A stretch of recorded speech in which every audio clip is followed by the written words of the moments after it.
Rain of Troy Hotline. Alicia, Michael, what's going on? We know you have takes. We have takes. I'm actually surprised that your rant line, rave line, whatever, isn't completely full. Why can't we just win a game? Can I blame Michael Castillo for this? Can I blame Bob Connolly for this? Could I put on a zebra shirt and just go out there? Scratch, claw, up against the wall. Can't explain it what I'm feeling right now, guys. I can't believe it. Let's open up that race line. Woohoo! Oh, I can't believe USC is 7-5 again. Oh no!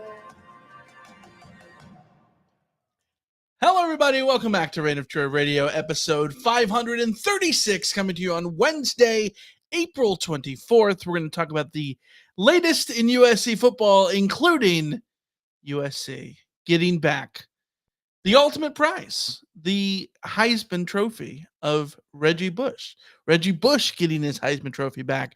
We're going to talk about that. We're going to talk about the return of Kyle Ford, some more transfer portal stuff, look at the spring game, and so much more here on this episode. As always, you can follow us on Twitter at Rant Troy, like us on Facebook, facebook.com/Rant email address rantoftroy@fanside.com, and our phone number, 818-643-7227. Suck it, What's Brewing Show. I'm your host, Michael Castillo, joined along with my co-host here in the Rant Troy studio in Los Angeles, Alicia Dertol. Hello, everybody. Hello. So much has gone down since our last episode. We had a hiatus that we didn't expect to have. Both of us ended up getting sick. We ended up, going out of town for a while. We had a million different things that took us away from podcasting. But hey, we're back, and there's a million things to talk about. Like Kenny in the chat just said, Andy Enfield's gone. We haven't even talked about Andy Enfield being gone. Who's Mike Musselman? Eric Musselman. He's in as USC's new head basketball coach. I could not name a single member of the USC basketball team today. There have been a bajillion transfers out and a bajillion transfers in, and that we can save for a whole other day. But yes, the Andy Enfield left as part of a string of dominoes that resulted in John Calipari ending up at Arkansas. Yes. That made sense. Because sports. Liverpool has lost the Premier League title. What else has happened? Max has already wrapped up the F1 title. Roman says Chelsea lost to Arsenal 5-0. Yeah, but that didn't matter as much. Roman says that spring practice is coming Wednesday. This is true. Yeah, so much has happened. Barry Alexander went into the transfer portal and came out of the transfer portal. But the most important thing, I think we have to start at the top. Reggie Bush getting his Heisman Trophy back. The news broke early this morning, Wednesday, April 24th. There was a tweet from Pete Thamel about it and said that it was going to be imminent. An announcement would come shortly, and it did. Reggie Bush is back. Quote, "We are thrilled to welcome Reggie Bush back to the Heisman family in recognition of his collegiate accomplishments," says Michael Comerford, president of the Heisman Trophy Trust. Quote, "We have considered the enormous changes in college football athletics over the last several years in deciding that now is the right time to reinstate the trophy for Reggie. We are so happy to have him back." Alicia, your thoughts? We are so happy to have him back. It's about damn time. The trophy never should have been taken away in the first place. Mm-hmm. And for me, it's not even about the changes in amateurism. That's the line that they're going with. The changes in amateurism have them reassessing the rescindment of that. I don't know if that's a word, but them taking the trophy away. For me, it didn't even need to be that. Reggie Bush allegedly broke NCAA rules, which he still vehemently denies, by the way. So, whatever. But it was never about whether or not the rules should have been valid or not. Like, they were the rules at the time. My issue was Johnny Manziel broke those same rules, kept his trophy. We know Heisman winner after Heisman winner after Heisman winner. People would go on podcasts and talk about all of the underhanded dealings of college football. We knew they were all doing exactly what Reggie allegedly is accused of doing. And they took that trophy away, in my view, improperly, because that was not what the question that the Heisman Trophy was asking or answering when they took the trophy away. And even if they did in the moment decide to take it away, it shouldn't have taken this long for them to figure out, like, oh, actually, this was dumb. The moment Johnny Manziel opened his mouth about signing autographs and getting paid for it, they should have said, oh, right, everybody has been, the issue was not whether or not the rules were right. The issue was that no one was paying attention to the rules, and you arbitrarily decided that the one guy that got made an example of is going to be the only one that doesn't get to stand on that stage every year. Right. Well, when Manziel came out and said that he had taken stuff, like, they should have stripped his if that was going to be the precedent. Yeah, they set a precedent and then didn't follow through on it with anybody else, which was ridiculous. So good on them for finally bringing it back. It restores that. It doesn't necessarily give USC fans or Reggie Bush back the decade plus that all of this stuff has been going on for, but at least it's to me, it's the final domino, because I saw people on Twitter asking about the national title and all that kind of stuff. That's never coming back. Like, that's just, the wins were vacated, the national title was vacated. That's gone. It's also irrelevant because we all know who won that national title. It's completely pointless to a certain point. So to me, this is the bookend. This closes the book on the Reggie Bush stuff, on the NCAA, on the silliness of amateurism, on the Heisman, on sanctions, on all of that kind of stuff. This was the last domino to fall, and thank God it did, because now we can sort of move on. I know you've been wanting USC fans to move on forever in terms of this, but I'm gonna reiterate what Kenny in the chat said about, I'm honestly shocked he got it back. I'm shocked he got it back. In the sense of, yes, all the reasons were there for the Heisman Trophy Trust not to take it away. If you're going to take away if the NCAA is going to take away his records because he was deemed ineligible afterwards, I see there's logic in that part, sure. But the Heisman Trophy is not an NCAA award, right? Like, it's not exactly the same thing. So, but the Heisman Trophy was what was sort of keeping Reggie from coming back to SC.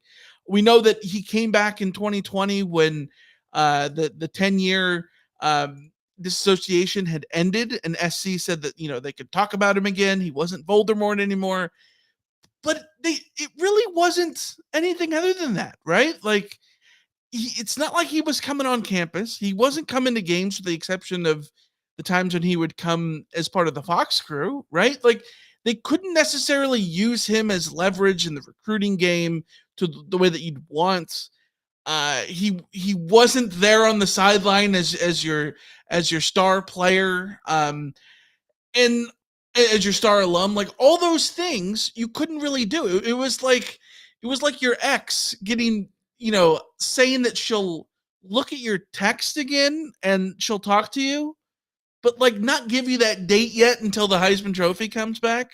Well, the Heisman Trophy's coming back. So make the plans, make your reservations. The date is on, because Reggie can actually be back now, right? Like, he can be back at the Coliseum. His number can be retired justly. Like, we know that it's been retired, but it can be there on at the Coliseum without any like weirdness.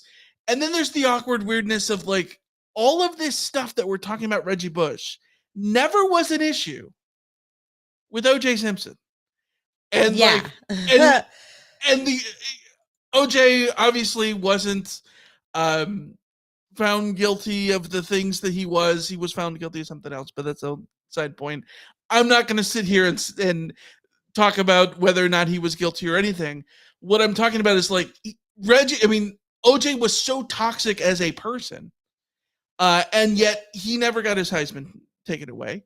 He never got his Heisman taken out of Heritage Hall. He never got his number taken down off the Coliseum. It was Reggie Bush, and that was just like the irony of it, right? And now we get to this point where in our little hiatus, OJ passed away too, right? Like he passes away, and 2 weeks later, Reggie Bush has his Heisman Trophy back. And to me, there's this weird world where I've always wondered, what would it be like if OJ's life had gone differently, in the sense of, we grew up with our parents talking about how big of a deal OJ was as a celebrity. It's hard to wrap our heads around that because of our age, right? Yeah. And like my mom telling me it would be like if like Shaq today or Charles Barkley or something, like that's the level of celebrity he was and the level of how adored he was. And I've never been able to wrap my head around that, because what would it be like if SC had a guy like that on the sideline that was your big number one, alum? And Marcus Allen is a great football player, but he doesn't have the personality of what people talked about with OJ, right? Yeah. And here you are, and you're probably wondering, why did I get on an OJ tangent? Because of Reggie. Because now Reggie can be that guy. Reggie can be that guy that we always wondered, what would it have been like growing up if OJ was always around. Reggie's that guy in terms of the personality, in terms of the marketability, in terms of the big aura and all that stuff. He's there. And the sucky part is, like, SC has won 8 Heisman trophies, and they've never been able to take a picture, and they never will be able to take a picture of all 8 Heisman Trophy winners, because OJ was toxic. And then the last year, we've lost Charlie White and OJ, who was already toxic, and then Reggie Bush, who was, got his Heisman taken away. Like, in an alternate reality, there would have been a moment, 15, 16 months ago, where there would have been a picture of Caleb Williams next to Leinart and Bush and Palmer and White and Garrett and all those guys, holding up their Heisman trophies. And how incredible of a moment would that have been? We're never going to have that. You're never going to be able to cherish in that moment. But what you're going to be able to have now is Reggie Bush being back, which I think is quite a reward, even if it's not going to make up for the 10 years lost, like you said, or 14 years lost. Yeah, but he gets to lead the team out of the tunnel now, which is, he said he would not do until his Heisman was restored, and now he gets to do that, and that'll be a huge moment for the fan base, for the program, all of that. But to stay on the OJ topic, Greg in the chat asks, you think the Heisman Trust embarrassed themselves by giving their condolences when OJ died, but not recognizing Reggie? I don't necessarily want to draw a line between OJ dying and Reggie getting his Heisman back, because we know that the process of Reggie getting his Heisman back didn't just happen in the last 2 weeks. This has been an ongoing conversation. But I will say that also, even if you bring up that conspiracy theory of they were waiting for OJ to go to get Reggie Bush, I see the parallels there, but when you think about it, it doesn't actually make sense. No, it doesn't. It doesn't. Yeah, it's prime conspiracy fodder, where it's like, oh, well, isn't that interesting? But also you follow that thread and you're like, no, actually, this isn't that big of a deal. Right. But I will say that I think that the Heisman Trust giving their condolences to OJ the way that they did was one of those public sort of front-facing moments that kind of exposed the farce of all of this for what it was. Right. When they took the Heisman away from Reggie, they did, if I remember correctly, it's 14 years ago, so sorry if I don't remember, but if I remember correctly, the statement that they put out when they took it away was about character. They said that the Heisman is not just about the sport, it's about character, and they could not have Reggie represent the Heisman because of the improper benefits and stuff because what it spoke to his character. Right. And to let O.J. Simpson be part of that fraternity all the while and give condolences as though he was a full standing member of that fraternity sort of just highlighted the silliness of how Reggie should have never been blackballed in the way that he did, right? That in the way that he was. So, yeah, I think Greg, you're right. I think the Heisman Trust embarrassed themselves with the handling of OJ, but not just when they gave the condolences. It was the and not OJ is not the only Heisman winner who's done questionable things in their lives. Like,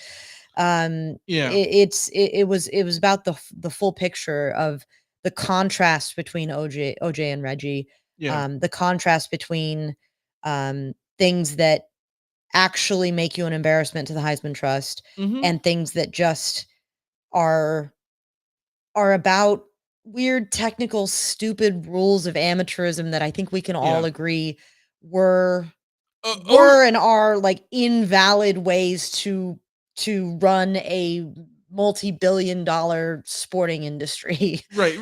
Reggie getting popped the way he did did not bring shame on the Heisman Trophy like the Heisman Trophy Trust thought it did. Yeah.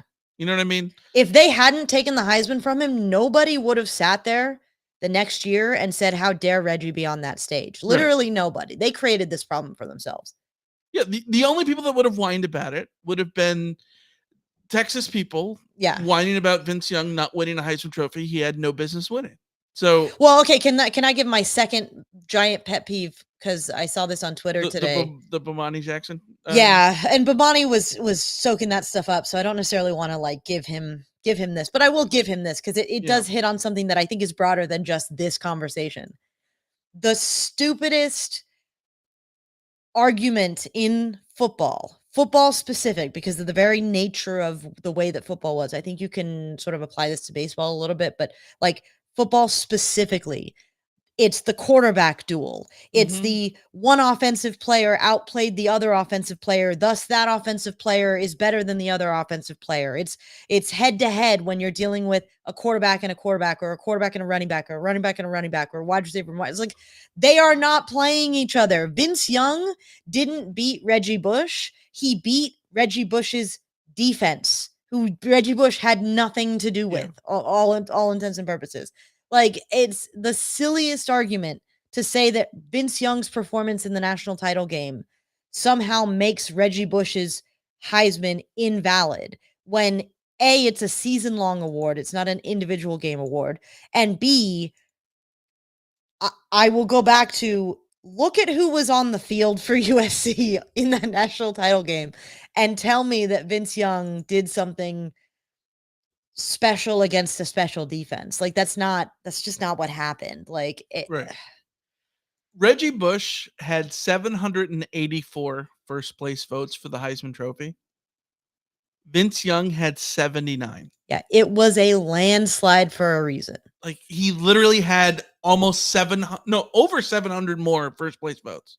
And that's not to diminish Vince Young. Vince Young was an incredible college quarterback. Yeah, incredible Vince playmaker. Young's season was worthy of recognition for something, but he was never winning that Heisman Trophy over Reggie. Not with what Reggie did. Like, no. I'm sorry, Reggie. Just and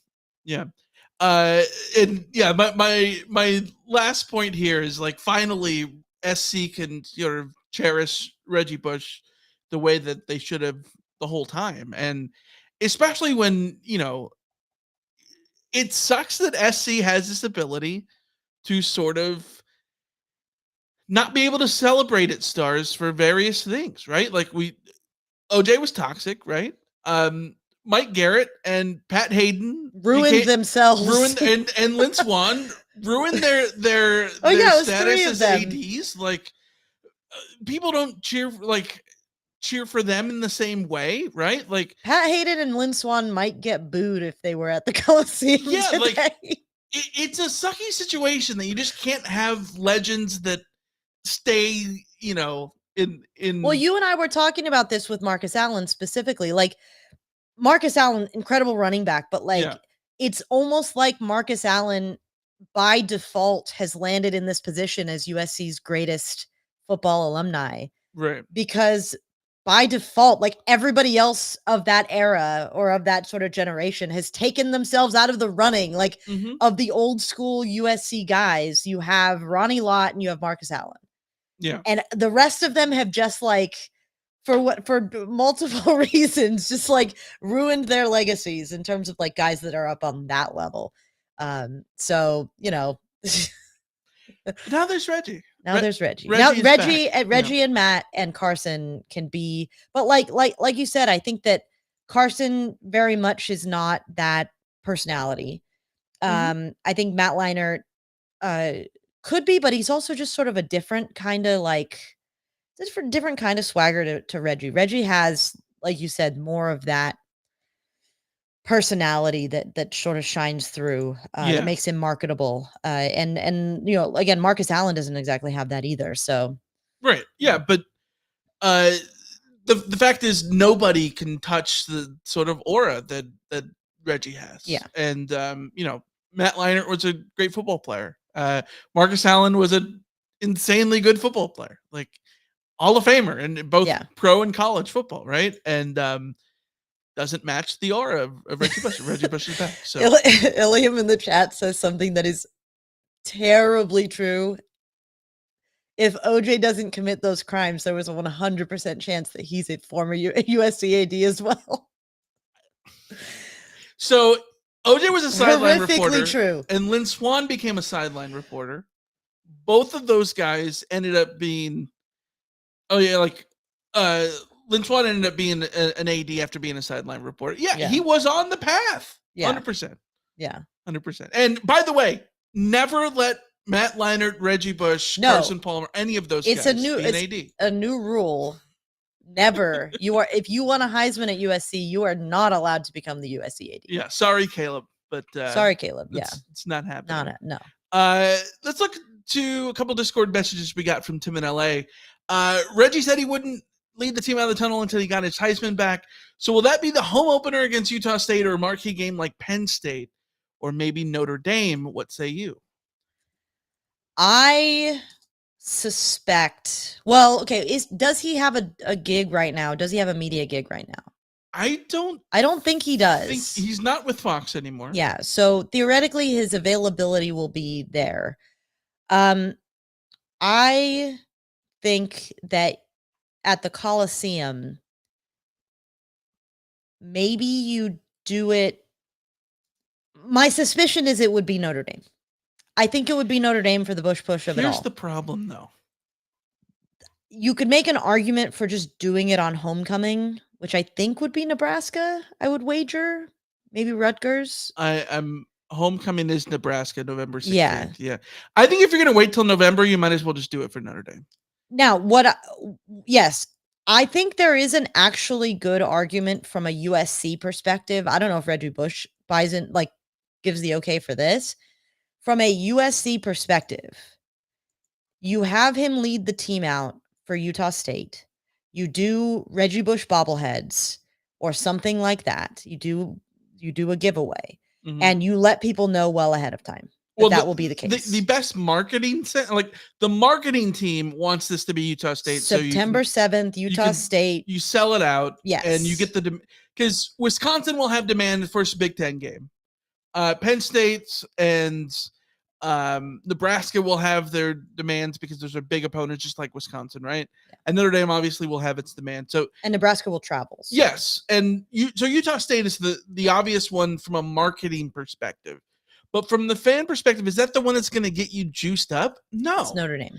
The answer is Notre Dame, but I don't think that you want to wait until November 30th. The flip side of this is, if I'm Reggie, I want to wait till November 30th. Well, so the flip side of this is, and there's a question from Kenny in the chat. Do you think that both the 5 and 13 will be up there in the Coliseum for Utah State? They've got to do the retirement thing for Caleb Williams too.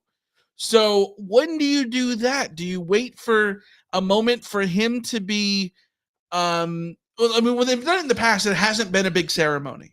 So it could just be a thing that they just unveil it and it's there and they just don't say anything, and whatnot. But do you let Caleb have the Utah State game?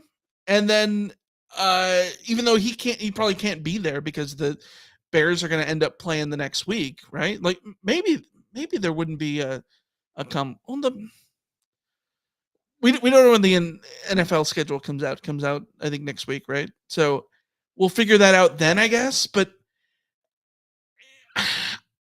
maybe the best of both worlds is Wisconsin. It's the first Big Ten game. It's a big game without being the first, and you don't have to wait until November of Notre Dame. What if you cheat here a little bit and have him like just straight out the gun, have him lead the team out of whatever tunnel against LSU, and then you've scratched that itch. Then when you do the jersey stuff, like he's already been with the team, so it's not like it's not a huge deal. And then you have him do Notre Dame as like the tunnel lead out. Yeah, maybe that works. Want to give a big shout out to Alex who gave us a big super chat. Thank you. We appreciate you as always, Alex, coming in the clutch. The other question from Tim in LA: will Reggie go back to college football commercials, or do we need to wait until the defamation lawsuit against the NCAA plays out? I don't know. I think that first of all, I saw on Reddit that people were already throwing out ideas of what the Heisman House could do. Him ringing the doorbell that he's back. So the problem is that defamation lawsuit is specifically saying that he lost opportunities because he didn't have the Heisman aura and he had sort of that stink on him. And so it was notable that he stopped doing the Wendy's stuff and stopped doing the Fox stuff and all that kind of stuff when that went forward. Mm-hmm. So I do think that there would be an argument that he probably waits until that's settled. Do you think there's some 4D chess here from the NCAA? Well, but my thinking is like, I suspect that will be settled soon because I don't give him the Heisman back until I have the structure of a settlement in place. Like I don't give him the Heisman back until I'm sort of in a position where I can get this out of the way. The Heisman Trophy and the Trust and the NCAA are two different. Oh, that's true. But he was suing the Heisman Trust, I think, too.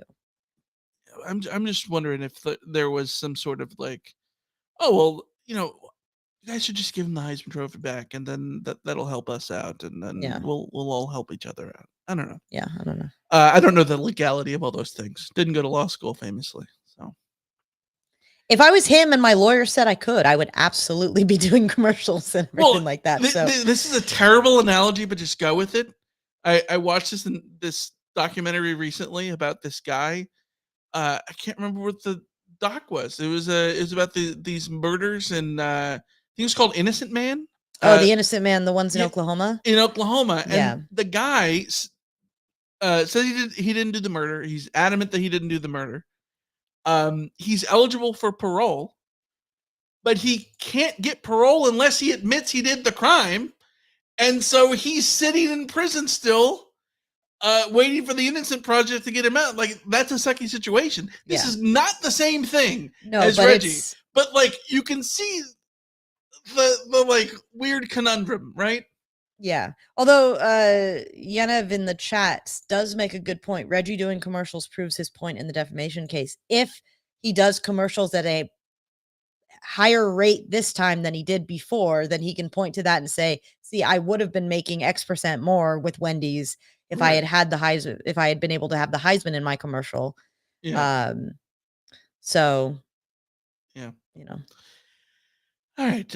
Speaking of other people coming back, it's not just Reggie Bush. It's not just you and I. At least it's Kyle Ford. He is back. He is. He put on the social medias, "My fault. I was tripping." #committed. He is transferring back from UCLA after a 1-year hiatus, presumably enrolling in grad school at USC. which makes me, there is nothing more. I don't know exactly. I probably should have looked this up. Did he graduate SC before as an undergrad before he went to UCLA? I would assume so because he was a fourth year. He was a fourth year player. Because, yeah, like I would assume so too. But there's nothing truer than a UCLA undergrad going to SC for grad school. So like, he kind of is doing this, not completely. You're a Bruin for 1 year and you're still a Trojan for life. Yeah. So usually you're a Bruin for 4 years and then you're a Trojan for the next 2 and then the rest of your life. Yeah. But for Kyle Ford, he was only a Bruin for 1 year and he's back. 22 catches, 236 yards as a Bruin last year, 1 touchdown in 2023. Interesting dilemma because he leaves because SC gets Dorian Singer. Dorian Singer was a first team All Pac-12 wide receiver in 2022. And we talked about it like at the time. Obviously, you didn't want to lose Kyle Ford. It sucked for SC to lose him to UCLA, but you're getting in the first team all conference receiver. Like, it makes sense that like that's just the trade-off that you're going to have, right? Personnel wise. But Dorian Singer ended up not having a great career at SC in a great season at SC last year. And Kyle Ford essentially repeated his last 2 seasons at UCLA as he had done at SC, which was he's like the 4th or 5th option, catches about 20 passes for about 250 yards and a touchdown or 2. And now he comes back to SC for his final season in a time where SC desperately needs wide receiver depth. They've lost Taj Washington and Brendan Rice to the NFL draft. There's a bunch of guys who have hit the transfer portal. Mario Williams is now in Tulane. Dorian Singer's gone to Utah. Michael Jackson III to Georgia. Raleek Brown to ASU. So you needed depth somewhere, and Kyle Ford is that guy. Yeah, and like you said, like it's possible that Kyle Ford is just in any receiving core the 4th and 5th guy. And you can see a world where that is the case again this year, where, one of the things we have time, we're going to talk about the spring game. One of the things that was very apparent there is that USC can function with the wide receiving core of Zachariah Branch, Deuce Robinson, Jacoby Lane, Mekhi Lemon. We saw flashes from Xavier Jordan even and Jaden Richardson, the transfer from Tufts. So like that group, I think can function. And I think there is a universe where Kyle Ford transfers and repeats that same stat line behind the guys I just named. And that's just his lot in life. And unfortunately, that's what happens. Maybe like that might just be what he is after 2 ACL tears and all of that. He could also come in and be the veteran in a group. He could be the Taj Washington. That was one of the things that happened last year that I thought was really interesting is USC had all this talent, all these guys that we pointed to as like they could be the big guy in that receiving core. But when it came down to it, it was the veteran know-how of Taj Washington that got the job done and led the team in receiving. And it could be that Kyle Ford steps into that group that is supremely talented, but also we saw last year too, as not all of these guys are going to take that step forward into reliability, pairing talent with reliability. I think that we might end up seeing those 5 or 6 sort of be in and out and floating in and out. And maybe you have a Zachariah Branch game and a Deuce Robinson game and a Jacoby Lane game and a Mekhi Lemon game and, Xavier Jordan game and all that kind of stuff. But the Taj Washington of that group, the equivalent will be the one who is just always there catching 3 or 4 passes every game and just being super reliable. And I could see Kyle Ford being that guy with Miller Moss. So it almost sucks that he left last year because he could have been in that receiving core last year. He could have been a 500-yard receiver behind Brendan Rice and Taj Washington. Like it wouldn't have been shocking to see him. Well, especially with Marner Williams not having the and Dorian Singer just sort of not being having there. the advancement that we thought they would have. USC ended up having to thrust, Deuce Robinson into a role that I think was a little bit early for him to be in, and Kyle Ford could have been doing that. So like it would be really, really fun to see Kyle Ford come back and be the Taj Washington equivalent. Obviously very, very different players, but in terms of what they bring to that room, and just experience and reliability could be the key to being the leading receiver for USC. That would be wonderful. Yeah. I wouldn't necessarily bet on that. Again, at a certain point, players are who they are, and Kyle Ford is. Yeah. It's possible he just is this. He is 250 to 350 yards, and There's USC can use Zach that. Hyman's out there. No, but USC could use that. USC needs that. Like every team needs those guys. So the depth is wonderful. The veteranness is wonderful. He was a fan favorite for a reason before, turning around and putting on that UCLA blue. So he won me back with the tweet. My fault. I was tripping. That opened the door for me to craft my greatest tweet of all time easily. Like the universe came together for Kyle Ford's commitment announcement the day before to be my fault. I was tripping, to wake up on Wednesday morning and the Heisman Trust gives the Heisman back to Reggie Bush so that I could wake up and tweet, quote, my fault, I was tripping, and attribute it to the Heisman Trust. Like I will not craft a better tweet than that in my life. And it was all because Kyle Ford gave me that phrase. Mm-hmm. And I will cherish him forever because of it. So before we move on, I'm going to ask you a couple of questions about Kyle Ford. Where do you think he ranks on USC's all-time catch list? Catch leaders. 30th? 30th? No. 104th. Oh, but I was thinking he's been around for like 5-6 years. So I'm gonna give you guys, and I'm gonna give you some names, and you tell me if they have more or fewer catches than Kyle Ford at USC. Only USC. At USC. Okay. We're not talking about the UCLA year. Overall. Okay. Adoree Jackson, more or less.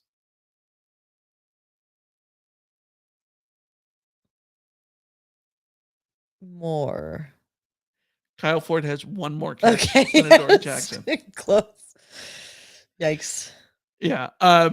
Red Ellison. More. Red Ellison, has 13 more than him. He was around for a while as well. Bryce Butler. More. Bryce Butler more by 1.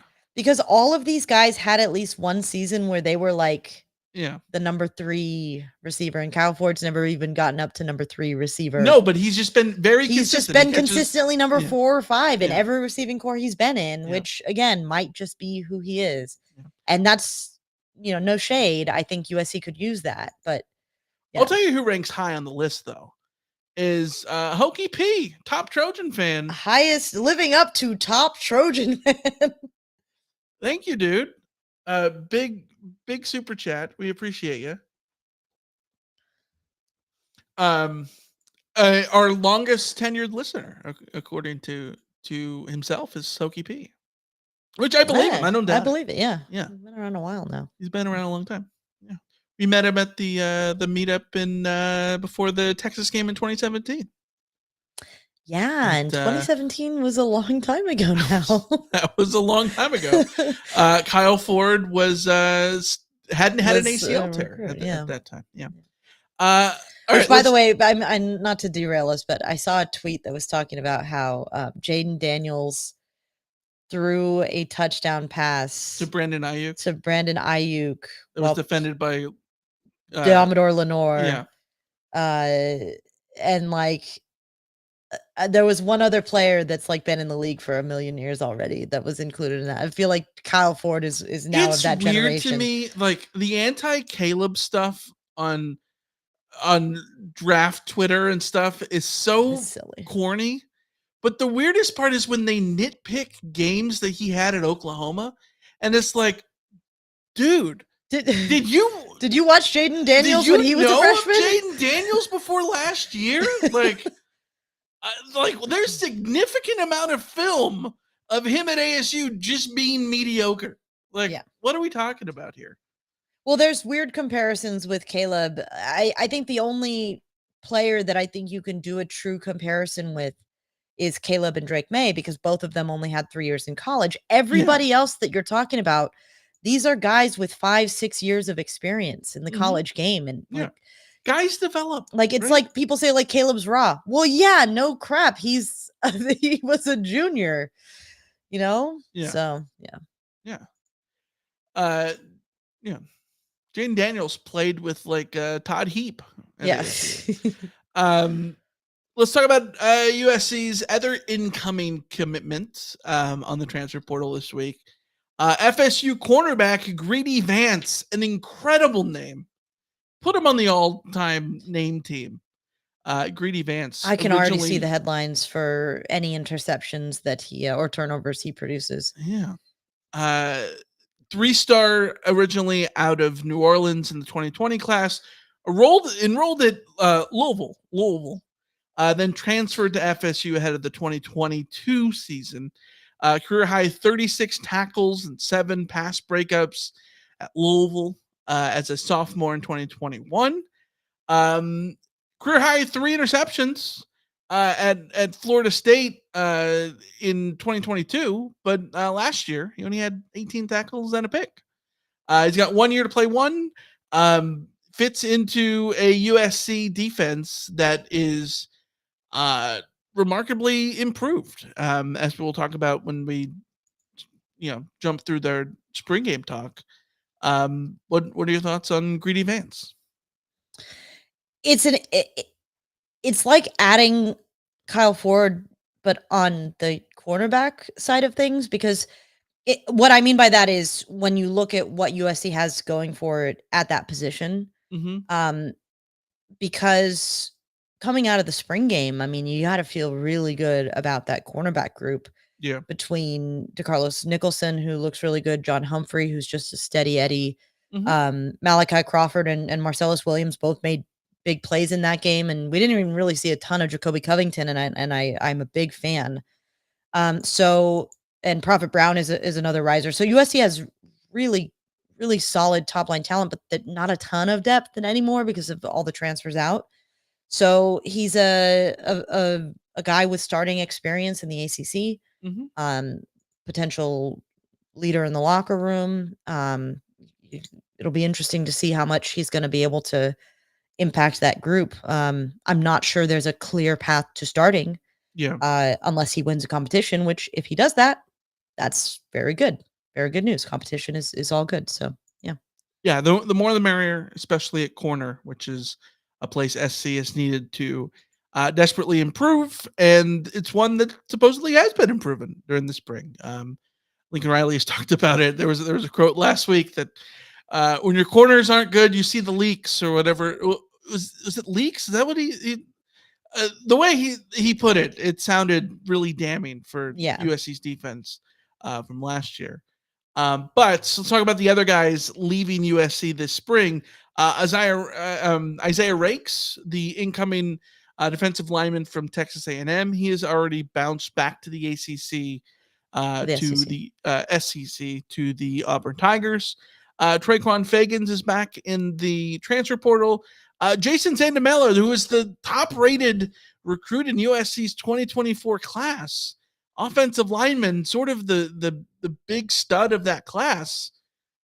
He's already in the transfer portal. He's homesick, originally from Mozambique, came to the States in 2020, moved to Clearwater, Florida. He is homesick and missing Florida. And then there's Cooper Lovelace, the guy who could do the splits. Came over to SC during the COVID season. He is in the transfer portal as well. Isaiah Rakes leaving is a big problem. It's a big problem because the biggest issue for USC defensively, aside from like creating a linebacker core that could be functional, is size up front. They've put on a lot of weight because of the training program that they've been doing with Benny Wiley and with the new defensive staff sort of prioritizing size a little bit more than the last staff. Well, a lot more than the last staff. But you also can't like necessarily turn the bodies that USC had into the 320-pound like nose tackle that Isaiah Ricks was potential to be. And there is no one else that really fits that mold. And well, you could. It would just take some money on the discretion count. I mean, yeah, a lot more. Maybe not being very healthy doing it. Yeah. So that's a big blow. I don't quite understand what happened there. He was here for like 2 months and then gone. Maybe he was homesick for the South. Maybe he didn't connect with the staff or the team. I don't know. There, who knows what happened there, but it's a big blow to that defense.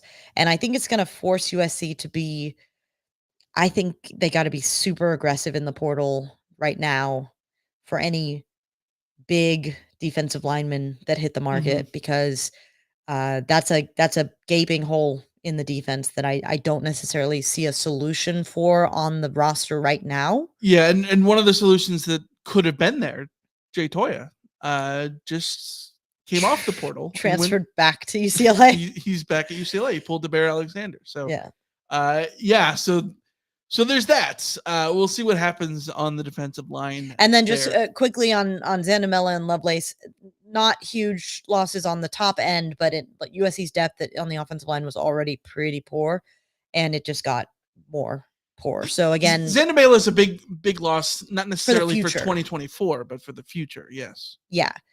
So again, I think the portal will be something that they need to find some bodies in.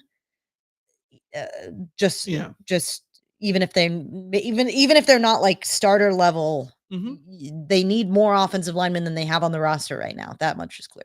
All right, before we get to the mailbag, let's run through SparkNote's version of your thoughts about the spring game. On offense, 4 picks. The young receivers sort of had their moments, but 4 picks, including 2 from Miller Moss, 1 from Jaden Mayava, and 1 from Jake Jensen. The offensive line was what they are. The running backs had their moments. Your thoughts on the offense? Yeah, I think there could be, I think it would be fair to have some concern about the performance of the quarterbacks, considering the interceptions that they threw. It would be one thing if those interceptions were incredible athletic plays from USC's corners. They weren't. They were bad throws for the most part, and that's a problem. But I will say I'm not necessarily hitting the panic button yet on that. I think that you will have, again, USC does not have a quarterback of Caleb Williams' caliber on the roster anymore, and we need to adjust to that fact. Right. And it's very clear, but that doesn't mean that this can't be a functioning offense with either of these quarterbacks. I saw things from both of them, from Miller Moss and Jaden Mayava, that proved that they can function in this offense, especially looking at what they were doing in that game. Vanilla as vanilla can be against a defense that has been playing against this exact offense all spring and knows all the plays by now by heart. So I'm not necessarily I'm not tripping over it. My big takeaway on offense from the spring game was the wide receivers. I came in just a little bit concerned about, could USC trust the guys that they have coming up? There's a lot of potential there, but not a lot of proven production. And I just think you look at Mekhi Lemon making plays, Jacoby Lane making plays, Deuce Robinson making plays, Zachariah Branch's talent, and Xavier Jordan really stood out to me as somebody who maybe could contribute right away in a way that I didn't necessarily expect. So I feel very good about that unit, aside from depth, which will be something I say about pretty much everything. I think the receiving stuff is interesting because wide receivers shining out in camps is the thing that happens every year. Like, look at how good Michael Jackson III has looked in every single camp that he's been in, right? You look back at all the guys that have ended up transferring somewhere that were stud receivers at SC in practice, that ended up going somewhere. The guy who went to Oregon, Devin Williams. Yeah. He was someone who was lauded about, which in hindsight I always think was funny because so many people were upset about him not getting playing time, and he didn't get playing time over Amon-Ra St. Brown, Michael Pittman, Tyler Vaughns, and Drake London. Yeah.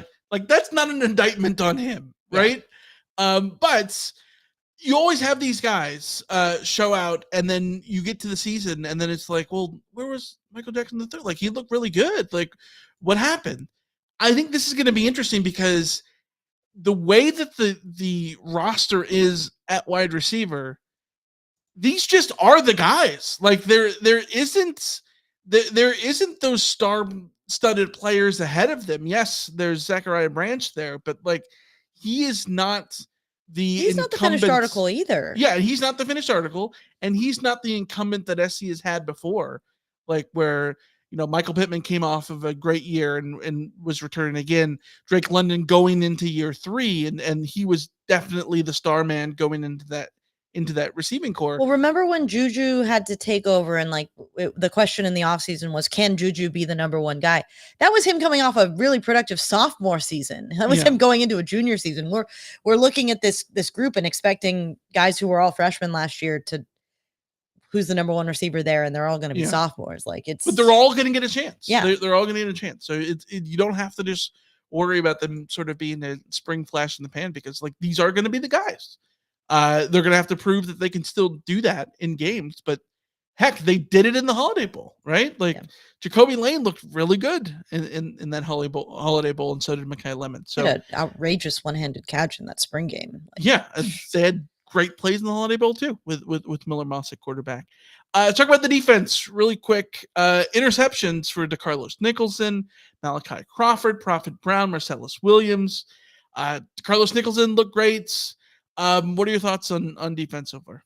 DeCarlos Nicholson is a very tall dude, and he plays tall, and that is lovely. I was extremely impressed with him out there. Got super excited. He was one of the guys that I'm really, really excited to see among all all of those corners. Yeah. I saw somebody on Twitter, I wish I could remember who it was, that said it was like, makes you think about like what Caleb the safety from last season that Kalen Bullock. What Kalen Bullock could have been as a corner is sort of what DeCarlos Nicholson is. Not to throw shade on the previous cornerbacks coach, but I think the thing I'll say was very, very apparent from the performance of the cornerback group as a whole is that they were there where they were meant to be. Mm-hmm. They were capable of making plays when they were in the positions that they were supposed to be. Yeah, Belk's paying dividends. Like I said, the interceptions were all essentially bad throws, but those were players being in the position to take advantage of bad throws. And one of the things that drove me crazy about USC's DBs group over the past couple of years is USC was playing quarterbacks who were making but who were not pinpoint zipping every single throw exactly where it needed to be. And USC just was leaving guys a million miles wide open and letting them do whatever they want. That group out there that was playing in the spring game did not look like they were going to end up in those positions. And that is extremely, extremely encouraging. Insofar as you can take the spring game encouragement. As we always say, the spring game is a zero-sum game. Anything that the defense does good, it could be a bad reflection on the offense. Anything that the offense does well, it could be a bad reflection on the defense. So we can't necessarily lean on any of these observations as good or bad, because every good observation we make could be a bad observation for the other side. Every year, the offensive line looks so good. Well, is that because the defensive line is not good? Yeah. Oh, the defensive line looked amazing. Well, is that because the offensive line is not good? All of those things are sort of part of this process, but I did appreciate that the DBs were ready to make plays, and you really, really like what you see from all of them in terms of putting themselves in those positions. So yeah, 100%. Let's get to the mailbag. We got a bunch of mailbag questions, and we'll wrap this thing up after that as well. You've got mail. All right, let's get to another Discord message we got from our pal Tim in LA. If I could only go to one away game next season, what is the way too early pick? I think It's he means Michigan. this upcoming season. Is it Michigan? Is it not Michigan? I mean, I think Michigan it is a could be- great pick from like it's early in the season. It could be LSU. Like, it's- go to Vegas. I feel like LSU might be the pick to enjoy the game more. Yeah. I worry about SC going into Ann Arbor for the first time in the Big Ten, first Big Ten road game. It's Michigan. However, that team is going to be a completely different team than the one that they faced. So, and with a slightly different coaching staff, right? So I don't know. I think Michigan seems like the obvious answer there for sure. Because outside of that, it's not going to be Maryland. You and I are going to the Washington game, and we're pumped about that. But the Washington game is like SC has to go on the road and play both of the national championship finalists next year, and both of them are just drastically different teams. Yeah. Yeah, I mean, Seattle is always a fun trip. I think that's a good trip. I think that Maryland could be Maryland and Minnesota could be trips that you make the most of. But when it comes down to it, if we're talking about going to one of the historic venues in college football, if we're talking about like bucket list stadiums, the Big House is one of them. So 100%. it's Michigan. If you're talking about wanting to enjoy a weekend, it's LSU. Go to Vegas. The sucky part about the LSU thing is that it's in Vegas in August. Yeah, September 1st. Or September 1st, right? It's like August. The whole point of playing LSU is like the corn dogs, man. The tailgating. Like it's an elite tailgating school. You can't tailgate in Vegas. No. But when you go to a game in Vegas, you're not going for the tailgating. No. Again, you're not going for the college football experience. That again, okay, this maybe sums it up. If you want a college football experience, you go to Michigan. Yes. If you want a weekend that could be really fun, LSU. Yes. Just don't go in with the results of that game dictating whether or not you will be having fun or not. But that's how every trip is. I mean, that's the way to do it. Yeah, 100%. West Texas Mike says, Alicia would say USC is healing. USC has a new defensive coordinator. Andy Enfield is gone, and Reggie Bush has his Heisman Trophy back. Yes, but at what cost? At what cost? Because transference is alive and well. Well, alive and painful, my friends. And Liverpool have just put me through the ringer over the last few weeks, ending in the most disgraceful display of derby performance I have ever seen. It's a derby. Derby, the Merseyside derby. That was painful today after Reggie Bush. But the moment the Reggie Bush news happened, I knew, well, it's going to be a rough day for me from the Liverpool's perspective. So, yes, USC is healing. Liverpool is not. There is balance in the universe. The Clippers lost the night before, too. So, like, we're really racking up our transference. So, yeah. Lamont says, Michael and Alicia, hey, long time no see. You guys must have got my Twitter message earlier about requesting an emergency pod. If you did, it doesn't matter. I still can't believe it in my mind. Yeah, we knew, first of all, we were going to record today no matter what. Yeah. But it made it a lot easier to have stuff to talk about when it was like the universe was saying, yes, you were correct to move your recording date. Because we were thinking about doing on Monday, but I had lost my voice because I've been getting over a cold. And it was like, well, maybe not have me croaking and coughing on air. So I think we're gonna go with Wednesday. I think we should stick with Wednesdays for now. It just seems to always work better for our schedules. So yeah.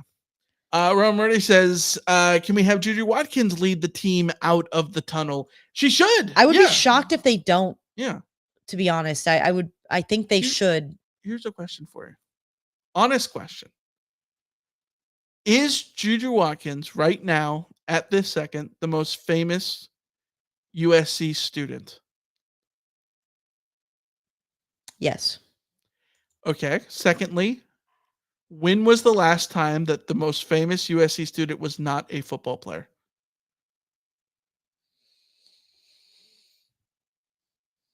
Okay, Was the aside football from team good when OJ Mayo was? I don't remember. yes, it was the Pete Carroll era. Okay. No, I guess what I'm gonna. This is what's the girl from the? She was in School of Rock. Oh, Miranda Cosgrove? Yes, I guess you could say she was probably more famous than like Matt Barkley or whatever in the world. Yeah. But no, like it's crazy to think like we are in a world that is so drastically different in terms of like the women's NCAA tournament was just better, more interesting to watch, Oh, more fascinating, and it literally outdrew the men on TV the men. Yeah, and this is like a whole new world, right? And SC has Juju Watkins, and I think you could make the argument she's probably the biggest name in college basketball right now. Is she not? She's the biggest name in college basketball left. Everybody else Kenny left. Kenneth in the chat has blown your thing out of the water though, because Olivia Rodrigo is a USC student. So is she? Yeah. Oh well, okay, fair, whatever. Okay, biggest USC athlete. Yes, right? the biggest USC athlete is a women's basketball yes, player. Yes, absolutely. Yes, but yes. So I need someone who was around when I wasn't, 3 years old to tell me that in 1992. How big was Cheryl Miller? No, Cheryl Miller was in the 80s. Oh. In 1992, was Lisa Leslie a bigger known name than like Johnny Morton or Rob Johnson, Curtis Conway? I'm gonna guess no. I'm gonna guess not, but I don't know. She obviously has been a bigger celebrated athlete than those three, in terms of stature and all that stuff. But like, the coverage of the women's game back then would have been, I suspect, very localized. Women's basketball was playing in the Lions Center. Yeah. No, I think that just what we've seen over the past couple of years is just an explosion of women's sports just getting more attention. Part of that is star power. Yeah. I think that the big thing that you can point to between the men's tournament and the women's tournament is the men's tournament simply lacked star power. There's star and the power women's tournament was overflowing with star power. And when it comes down to it, star power is everything in sports. And when you can have the noticeable names like the Angel Reese and Caitlin Clark and Juju Watkins, Paige Beckers, Beckers, like it helps that in women's college basketball that the players are able to stay there for so long because like this sounds weird, but in part because the WNBA doesn't have the pull that the NBA has.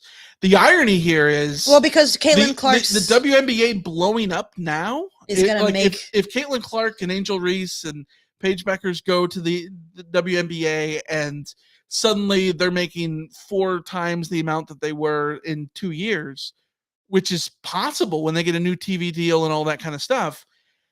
Is that going to make it more likely that someone like Juju Watkins doesn't stay 4 years at SC? Because staying so long is one of the reasons that you're able to like actually know who the star players are. Like you always knew who the star players were at UConn, the UConn women too, like Taurasi and Maya Moore and all those. Right, but there was like one name in women's sports every year, and and this year, this year just felt unique because you had the Caitlin Clark, you had last year setting the stage for the Caitlin Clark and Angel Reese in the national title game. And could you set the stage for this past season where Caitlin Clark was breaking every record on the planet? Yeah. And then you also had the introduction of Juju Watkins. And, too many Jujus. And Paige Beckers was back healthy. And like Camila Cordova was taking over at South Carolina, all of that kind of, so like you just had, it was a perfect storm of the players who had stuck around for several years and the sort of young gun that Juju Watkins is. Right. Like, I just Where think on the men's side, on the men's side, you just get like Isaiah Collier could be a huge star in college basketball if he stuck around. yeah, But he's going to the NBA. Yeah. So he won't be a college basketball star. He'll be an NBA star, Yeah. hopefully. There are a lot of guys like that who, if you get injured as a freshman in college, that basically does your college legacy in, because you only have those 6 months to make people know your name yeah, in college, or you'll go off. And then you end up with sort of like the older veteran guys that grow into familiarity, but it takes time. And college basketball men's basketball hasn't really allowed those guys to emerge in the same way. yeah. Next question we got from Yenev on YouTube, which I know that is not the name, and every time we say it, we get corrected about what the actual name is, and we never forget. We need to write a little post-it on our screen. But is Bear Alexander in danger of being Leonard Williams? That is our one good lineman. I see what you're saying, but I would say that there is no such thing as being in danger of Leonard Williams, because Leonard Williams in 2014 was so outrageously good. If you end up with a defensive player that is outrageously as good as him, even if the guys lining up to him are like George Uko and Claude Pallone or whatever, like there's worse things to happen if you're Leonard Williams, especially when he went, what was it, 6th overall to the Bears? Not where did he go? To the Jets. The Jets. Yeah. I mean, if Bear Williams is Leonard Williams this year, then Bear Alexander is Leonard Williams this year, then something has gone right at an individual level. I think that there is a danger of Bear Alexander being the only NFL level talent on that defensive line. I think that is probably getting more to the spirit of what the question is. Mm-hmm. And I think that's certainly a possibility. And USC, there's a lot of schools out there who live with that, would love to have that conundrum. But at USC, like when we grew up in the Pete Carroll era, where all 4 guys on the line were future NFL players who would stay in the league for many years in the NFL, if not become stars, like the difference is notable. And you look at the Georgias and the Alabamas and the Michigans of the world, Ohio States, they have guys who expect to get drafted and play in the NFL on their lines, and that sort of sets the tone for them in the trenches. Yeah. Does USC have that right now? I don't know. This is why you bring in Coach Henderson to be somebody who develops those guys, and he knows what NFL level players look like, and has coached up players to be NFL level. And I mean, theoretically, what he did with the Rams defensive line this past year and over the years, where Aaron Donald is your Bear Alexander is your Aaron Donald, obviously not making that direct comparison, but your big man on campus. He got a ton out of the guys who were next to him. And that's hopefully what he's able to do with the group that USC has now. Yeah. I like Anthony Lucas as a prospect. I like Jamil Muhammad as a prospect. I think there's a lot to like about the guys that USC has there. They just need to take a step forward, and we haven't seen them do that, but that's why you hire the coach that you brought in. Yeah, and you saw that with Jamil Muhammad early on last year. He showed big flashes in September of he could be sort of the guy who maybe ended up being that Leatu Latu kind of guy that's going to fit in with the new defense. But he and Solomon Byrd and all those guys after September sort of really fell off defensively. It needs to be more than flashes. That's exactly. Yeah, 100%. All right, let's wrap this thing up with everyone's new favorite segment. Oh, I can't believe I married a serial killer. Yeah. Alicia, what's your latest evidence? You married a serial killer. Okay, this requires some backstory. Uh-oh. I'm nervous. The backstory is that the thing that started the ball rolling on all of my Liverpool angst earlier this year was Jurgen Klopp stepping down or announcing that he would be stepping down at the end of the season for Liverpool. Mm-hmm. Michael comes into the room in the middle of the night, and because this is happening in England, so it happens in the middle of the night. Yeah. And he wakes me up and he says, "Sorry, but this feels like one of those big moments that is worth waking you up for. Jurgen Klopp has stepped down." Yeah. And all the while he's recording this so that he can send it to our friends because it's going to be funny when I wake up and I'm like, "What the heck?" And I didn't believe him, and it created like a little funny exchange that he recorded that he sent to our friends. So that was cute. Yeah. This morning at 6:00 a.m. Pacific time. It was 6:50 something. Sorry, 6:50. Oh, it was almost 7. That's right. My alarm was about to go off. It was almost 7. And he comes into the room and he says, "Hey, big news. Feels like I should wake you up. Reggie Bush got his Heisman back." And again, I don't believe him because I just don't believe anything you say to me. Which is ridiculous because I'm a stalwart for truth. Yes.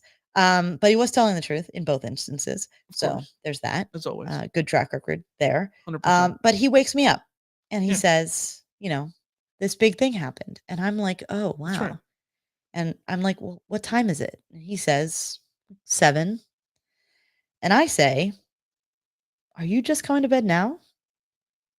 Which you did not need to say on the recording for our friends to figure out that I'm an invalid who stays up all night like a sicko. This man was awake. He had not slept. It was 7 a.m. Yeah. He had not slept. I was busy. I had a very productive evening getting a whole bunch of work done. This is who I live with. ADHD, baby. There is a very good chance on any given morning that when I am waking up, it's like our marriage is like me on a normal sleep schedule and you like working the night shift, except that I work the night shift and you technically have a 9 to 5. And yet somehow I am waking up in the morning and you are going to sleep in the morning. I do not know how you function. So the reason I bring this up is that I married a serial killer. I don't think your brain can possibly be healthy living this way. Like, how do you function as a human being? I find a way. I don't know. Like, you don't have to go so hard on me here. It's like you're a vampire. Maybe you're not a serial killer. Maybe you're a vampire. That a bad thing? I mean, I usually don't care for garlic, so that kind of works out. Vampires are monsters, Michael. Are they? Generally, they're not the thing you want to encounter. No, they're very specifically vampires. I don't watch horror movies. Yeah. So I don't know. I don't know how you do it. So you're saying that if I go, Oh, I can't believe I married a serial killer. That is what I'm saying. Yes, a serial killer vampire. All right, I've got one. Mine for the week is one which everyone's going to rally behind me, as they should, every week on these. Here's the thing. Alicia has spent all the time I've known her talking about Chinese food.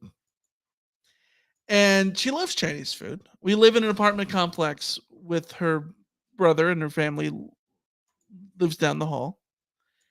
And her and her brother will scheme times in which my sister-in-law does not like Chinese food. Yes. This is when key. So when the sister-in-law is not going to be home, and maybe I'm not going to be home for dinner, these two siblings scheme. Ooh, Chinese food. Ooh. We'll figure all this stuff because I didn't really eat the Chinese food or whatever. So it has come to be that in the last year or so, I have come around and had a reckoning, decided that I, too, am now a big fan of Chinese food. I'm all about Chinese food. I want to eat Chinese food all the time. I got to get me my orange chicken. I love it. I can't get enough of this stuff. And what has happened? In the last 6 months, every time I want Chinese food, honestly, I'm not feeling it anymore. It just hasn't been. I just haven't been up for it the last few times that we've had. I've spent my life hearing you talk about Chinese food. Now I finally like Chinese food, and you want nothing to do with it? Are you kidding me? I mean, I go through ebbs and flows of what I feel like. It's insane. Feel like eating. It's insane. Like I will be on a Mexican food kick. I'll be on a Italian food kick. I'll be on a Chinese food kick. I'll be on a Hawaiian barbecue kick, and then I will just get a little bit tired of it, or want some variety, or want something different. I can eat the same thing every day for 8 years in a row. And we're in a part of the cycle where I don't want to meet up with Jack Jones at Panda Express. And it sucks because like I thought for a second it was just like the Chinese food place that we would order from that's nearby, that I was just sort of like maybe a little bit out. The quality on theirs was sort of sometimes a little bit up and down, and maybe I just gotten a couple recent ones where the quality wasn't that good, and maybe that was just it. But then we got like Panda Express, and I was like, I'm not feeling this either. So yeah, it's not that I don't like Chinese food. I just don't crave it right now. Hokey P in the chat says, damn, Alicia. Yes, damn, Alicia is right. Yeah, unbelievable. Unbelievable. All right, we'll wrap up the episode with this, a kind word from our friend Jake. You know, there's a lot more hardware in the USC trophy case than there is for UCLA. Yeah, which is more true, of course, today. So, all right, we'll be back next Wednesday. We promise. We promise, for real.